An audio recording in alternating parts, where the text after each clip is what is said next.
Praise lord. మన ప్రభును ప్రియ రక్షకుడైన యేసుక్రీస్తు నామమున మీకు అందరికీ వందనాలు, శుభాలు. దేవాది దేవుడు మరొకసారి మనందరి సజీవులుగా ఉంచినందుకు ఆ ప్రభుకి మహిమ కలుగును గాక. ఈ దిన దేవుని వాగ్దానము కీర్తన గ్రంథము 18వ అధ్యాయం 27 గల చరణం.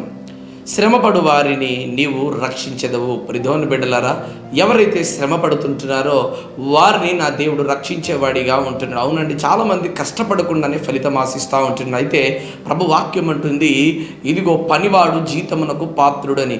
ఇదిగో నీవు చేస్తున్నటువంటి ప్రతి పనిని బట్టి దేవుడు రక్షిస్తాడండి. నీ పని బాటలన్నిటిని రక్షిస్తాడు. అందుకు గమనించగలిగితే యోబు గారి ఇంటికి, ఆయన చేస్తున్న వ్యాపారమునకు అంతటికి, ఆయన ఇంటికి అంతటికి దేవుడు ఏం చేస్తే తెలుసా, కంచె వేశాడు. ఆ కంచె ఎప్పుడైతే యోబు కుటుంబానికి ఉన్నదో ఆ కుటుంబం ఆశీర్వదించబడింది, దీవించబడింది. ప్రియమైన బిడ్డలారా, ఈరోజు నీవు చేయిస్తున్నటువంటి పని ఏదైతే ఉందో, శ్రమ ఏదైతే ఉందో, ప్రతి శ్రమను కూడా ప్రభు మీద వేయడం నేర్చుకోవాలి. నీ పనుల భారం యెహోవా మీద మోపము అని.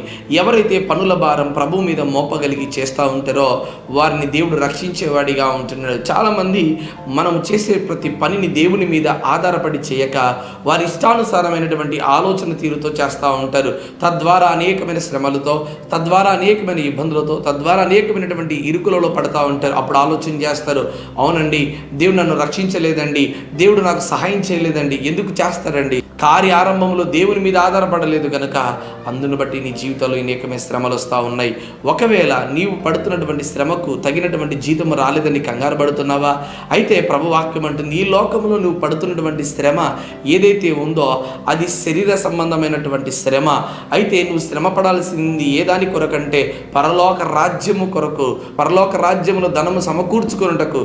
ఎవరైతే ఈ లోకంలో ధనము సమకూర్చుకుంటారో ఇక్కడైతే చిమ్మట తుప్పు పట్టిపోతాయేమో, కానీ పరలోక రాజ్యంలో ఎంత మాత్రము ఇదిగో జరగదు. ప్రియమైన బిడ్డలారా, కనుక మనమందరము శ్రమ పడాల్సింది లోకం విషయంలో కాదండి, ఆధ్యాత్మికంగా దేవుని చింతనలో. ఎవరైతే దేవుని చింతనలో శ్రమ పడతారో, కష్టపడతారో దేవుడు తప్పకుండా వారిని రక్షిస్తాడు, వారి కుటుంబాన్ని ఆదరిస్తాడు, దేవుడు వారి కుటుంబాన్ని పైకెత్తి పట్టుకుంటాడు. అట్టి శ్రమకు తగిన ఫలితం దేవుడు నిశ్చయముగా ఈ దినాన్ని తన బిడ్డలకు దేవుడు అనుగ్రహించును గాక. ఆమేన్.